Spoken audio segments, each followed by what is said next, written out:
Welcome back to Seller Sessions, and today we cover part 3 in the series of The Art of War on Amazon. If you've not checked out parts 1 and 2, pause this and go and give them a listen for context. Okay, let's get into it. The Art of War on Amazon, part 3. Number 1, blaming your competitors. See, locus of control is a psychological concept that describes how individuals perceive the causes of their success and failures. It's divided into 2 types, internal and external. Those with an internal locus of control their destiny through their actions, while those with an external locus of control attribute outcomes to outside forces. For Amazon sellers, blaming competitors and their low prices, as an example, is of course external locus of control. And I say this with respect because this mindset can hinder your growth as it focuses on external barriers rather than improving your strategies. Instead of looking at competition through this lens, sellers should focus on differentiating their products and finding and fixing their customer objections. Today, success on Amazon is driven by innovation and customer data. So control your actions instead of trying to control how the competition operates. Number 2, lead through example, not fear. True leadership is about modeling the behavior you expect. Show your team what hard work, integrity and dedication look like. Inspire through your actions, not through intimidation. When you lead with fear, you breed resentment and disengagement. When you lead by example, you cultivate respect and loyalty.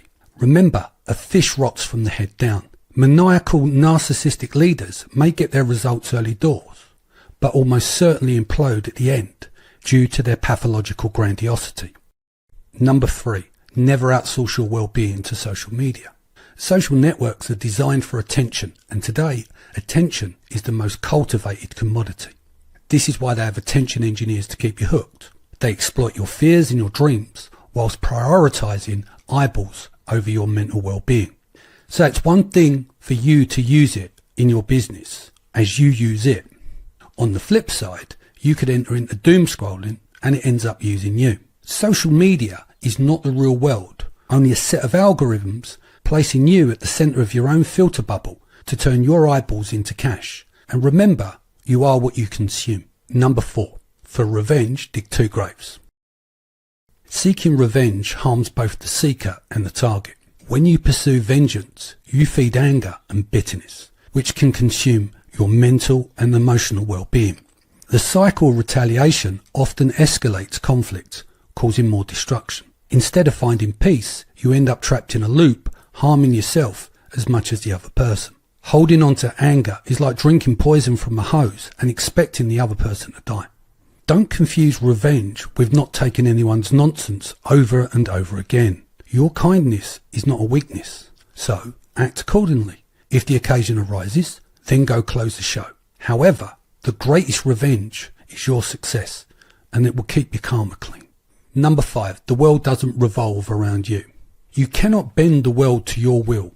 If you're not getting the results that you want, it starts with the self. Accountability and hard work are key. When you take responsibility, replace entitlement with effort, you'll notice the changes. It's not the world that's changing, but your perception and your actions. Change begins within. When you adapt and grow, the world aligns with your progress. It's not magic. You've just adjusted the coordinates on your compass and you've arrived at your destination with a new perspective. Number 6, you're exactly where you're meant to be. Right now, you would have made hundreds of thousands micro decisions to get to this point. If you're not happy, firstly, look to understand why and you'll find the patterns. We all have patterns. You could be on your 3rd business, your 3rd product, your 3rd marriage, or your 3rd attempt at a test, but you keep falling short. Your patterns and behaviors drive all the cycles. So use your critical thinking skills to close the loop on the negative patterns. If in doubt, always come back to the self, as you, in most cases, are the common denominator. Number 7, never communicate sincerely with the insincere. This is a great quote by Richard Grannon. What this means is you have people that you deal with that have no intention of resolving things. To them, it's a game. The game is crazy making behaviour, and it's the bottomless pit of wasted time and energy. As you put the genie back in the bottle, out pops the cork, and you go back round and round over the same things you resolved previously. Some people can start arguments in empty rooms. Recognise this and then give them the benefit of your silence. Number 8, needs versus wants. Maslow's hierarchy of needs is based on the foundation of 5 key principles that motivate humans on a biological level. If you spend 5 minutes researching online what it would be like to live 100 years ago, it puts everything else back into perspective. Physiological needs. These are basic survival needs like air, food, water, shelter, and sleep must be met first for optimal functioning. Safety needs. The need for protection, security, stability, and freedom from fear. Love and belongingness. Social needs for friendship, intimacy, and group affiliation motivate behaviour after basic and safety needs are met. Esteem needs. The need for self-respect, dignity, achievement, and the respect from others will play a role in your self-worth. And finally, self-actualization. The drive to realise personal potential, seek growth, and achieve peak experiences. I don't say this to dampen the fire in your belly as an entrepreneur whose end goal is to setting themselves and their family up in the future. I say this as you're listening to let you know, just realise how far you've already come.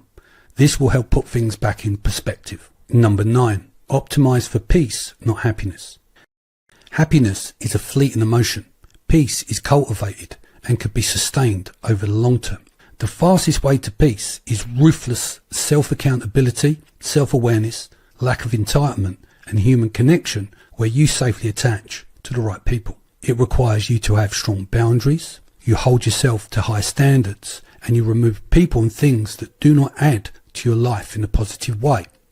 Metaphorically speaking, without war you cannot have peace. War is the root that teaches you why peace of mind matters. Number 10, presence over presence.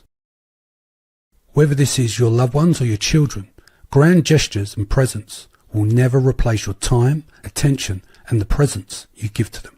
Your time is a limited resource. When you give people your time, attention, and presence, and it's appreciated, it makes them feel special. Each day, make sure you carve out some time to help someone feel great or move them into a better place. People will always remember how you make them feel. But for the wrong people, take your time and attention and place it where it's truly respected. Then everyone wins. And number 11, hold down your own power. Weak people take other people's power. The strong holds down their own and protects others. Let me explain. People with a lust of power at some point in their life had theirs taken from them, or they have some kind of personality disorder. Predators look for low-hanging fruit and they'll search for cracks in your demeanour, be it physical or psychological. When you have strong boundaries, self-accountability, agency, internal locus control, and you're not susceptible to their manipulation, it leaves them nowhere to go. In some cases, they may throw a tantrum and blame shift onto you as all their tricks fail to get you to conform and run off and play the victim. That's it from me today.